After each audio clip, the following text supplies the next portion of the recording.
sáré gbọ́ eléyìí náà kó dán wò. O nílò owó kíákíá àbí? Dán iṣẹ́ yìí wò. Tested and confirmed. Even káyé máa ṣe èèyàn tó bá lu eléyìí náà. Tested and confirmed. Láṣẹ Ọlọ́run ọba. Lóòótọ́ Ọlọ́run ló dájú jù. Mi ò dẹ̀ kí n fògùn búra. Ṣùgbọ́n Ọlọ́run dájú gan. Mo gbàgbọ́ gbogbo ọgbọ́n gbogbo agbára. Ṣùgbọ́n tó o bá nídìí money solution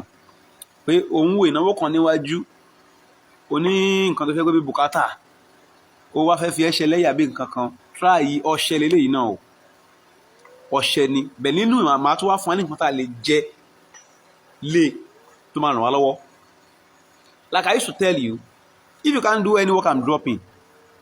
call me and be directing your go to my WhatsApp ìyẹn ló rọ̀ mí lọ́rùn jù call tí máa ń pọ̀ jù fún mi gbà mí ìfẹ́ gbé call ẹlòmíì chat on WhatsApp kò ní burú láyé yìí I will attend to all my messages on WhatsApp máa ń wá time fún. If you need quick money solution work dán eléyìí wò ẹyẹ òbẹ mẹ́ta ìdí òbẹ yẹn ni pé táyé bá ń díyàn lọ́wọ́ iṣẹ́ yẹn náà wúlò fún ó mú wọ́dẹ̀ múlò fún pé káyé tó lára èèyàn òbẹ mẹ́ta ọ̀gá ẹyẹ ọ̀kan òbẹ ẹyẹ ni wọ́n ń tà á so don't call and ask people to fẹ́ rí wọ́n ń tà á tó bá wùn ẹ̀ kó o ṣe fúnra ara ẹ̀ you are free but if you want to do it for you it will cost 20k òbẹ mẹ́ta ọ̀gá ẹyẹ ọ̀kan a máa gún ìyàtọ̀ àwa tá a jókòó iṣẹ́ ìjókòó ni pé àwa ní ohun tá a fi ń ṣe iṣẹ́ a ò lè fi odó iyán gún iṣẹ́ a ò lè fi ọlọ tá a fi ń lọ ata ilé wa ṣe iṣẹ́ a ò lè fi pọ́ọ̀tù tá a fi ń sebẹ̀ ilé wa ṣe iṣẹ́ no kò lè work ọbẹ̀ mẹ́ta ọ̀gá ẹyọ kan gbígbẹ ti wà òkè ní ọkùnrin tútù ẹ pound ẹ kó di powder ewé ọ̀là díẹ̀ ẹ fi sínú ẹ pound ẹ mọ́ ẹ fọṣẹ kó owó tí agbára yín bá gbé don't ask me how much please owó 1000 lórí àwọn tó wá jẹ́ ọmọ orí street ní ìsìn olè ló dọ́là ní àwọn g olè ló dọ́là sínú ike funfun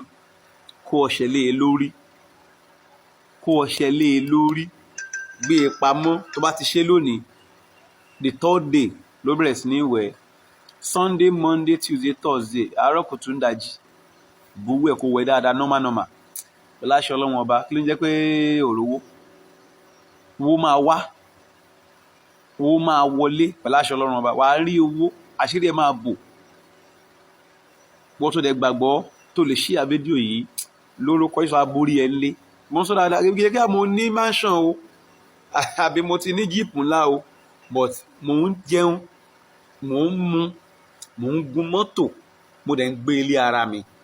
and I have other investments mi ò dẹ̀ níṣẹ́ méjì ju iṣẹ́ wòlíì tí mo jókòó tì í lọ and God has been so faithful mi ò dúró bẹ́ẹ̀ ni mo ti dúró pé mi ò ní ṣe ẹrú anybody and I will never ẹni bá gba kámọ́ sínú òṣì nìkan ló máa tó ṣìkú mi ò ní gbà á láyé so I have told you times without number kò sí ohun tó ń là kọjá tí ò ní ọ̀nà àbáyọ kò sí o God has given us solution tẹ́nìkan bá tàn ẹ́ pé ṣáà wòlíì kan wọ́n ń ṣe kíní kan orí ẹ̀ burú they know how they go and help themselves àwọn adéwájú church àwọn aṣọ nonsense any prophet tó bá ń tan àwọn ọmọ ọjọ́ tó ń gbọ́ ọ̀nà míì tó ń live life ẹ̀ tó wá ń tàn wọ́n sí kọ́ máa fò ṣàtìṣẹ́ lògbà ọlọ́run máa mú gbogbo wọn lágbára ọlọ́run máa mú wọn bájà fáà náà ni ló ń tan gbogbo àwọn jọ̀mọ́ ẹ̀ kò sí ìjálàbí ò dáa kíní kan ò dáa òun dẹ̀ ń dọ́gbọ́n lẹ́yìn kùlé ọlọ́run máa mú yín sà tí a bá ti parí eléyìí kábẹ̀rẹ̀ sí ní ìwẹ̀jọ́ kẹtàkẹtà Sunday Monday Tuesday Thursday lára kùtùkùtù high iṣẹ́ yìí mo ti yọ̀ǹda ẹ̀ bet ìtọ́ni ibẹ̀ ni pé tẹ́ ẹ bá ti ń gbọ́ àwọn iṣẹ́ wọ̀nyí ẹ máa tọ́jú àwa tá à ń fi ilẹ̀ àwọn kan fún wa ní data àwọn kan fún wa ní ẹ̀ta àwọn kan fún wa lówó Ecobank account mi wà lórí post mi lórí profile mi lọ́ọ̀bẹ̀ kó fún mi náà lówó jẹ́ ní ọlá ẹ̀ báyìí sóòlù yìí wàá lo iṣẹ́ tí mò ń fi lálẹ́ jẹ́ nọ́mà ohun tá à ń pè ní ìjẹ́gùn iṣẹ́ nìyẹn ìwọ̀n tá máa jẹ́ lé lórí tí mo sọ torí fídíò yìí ti lọ́ǹgì jù máa kọ̀ tẹ̀ ẹ̀yin tẹ́ ẹ bá ní ìdí ẹ̀ ní o tẹ́ ẹ bá ní ìdí ẹ̀ check my next video ẹ bá ń bẹ̀ ta lè jẹ́ tó máa mú gbéra. If you have not followed me tap on this button plus button yìí ẹ̀yin o tap ẹ̀ comment share video yìí ràn ẹlòmíì náà lọ́wọ́. You are blessed o má yẹ kẹ́nìkan tàn ẹ́ o owó wà nù ayé owó sì wà àwọn ẹ̀kẹ́sì fún Nàìjíríà ìta ọgbẹ́ ọ̀dọ́ níta ti gbẹ kò sọ́jà ọjà wo ni o sí wà ní wo ta kò sọ́jà lórí ọjà wà ìwọ ló ta àìta tiẹ̀ dẹ̀ kí ló fà á má jókòó tó bá jókòó àwọn tó ń bọ̀ lẹ́yìn alá ẹ̀